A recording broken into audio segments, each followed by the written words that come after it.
I recently completed a Philips Hue lighting project in my master bedroom. I have light strips hidden behind crown molding. As part of the installation, I got Hue Dimmer Switches, so we don't need to pull out our phones to modify the lights. You can see the dimmer switch here. It has a little plate to hold it to the wall, and it's held on by magnets, so I can just pop it in and pop it out and move it around. The buttons are pretty clear. I can go brighter, I can go dimmer, and then off and on. Another advantage to these dimmer switches is that I can have multiple in the same room. For example, I've got one right here on my side of the bed, and there's another one over on my wife's side of the bed. I didn't have to run wires for a multi-pole switch. I just associate the dimmers with the lights in this room. One of the great features of the Hue Dimmer Switch is that when I press on, it changes and cycles through a set of 5 scenes that I've predefined.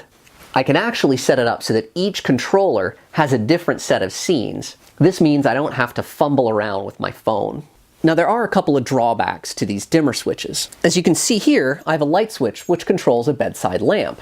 What I really would have loved to have done is to put in a 2-gang outlet and had the dimmer switch be embedded in that 2-gang.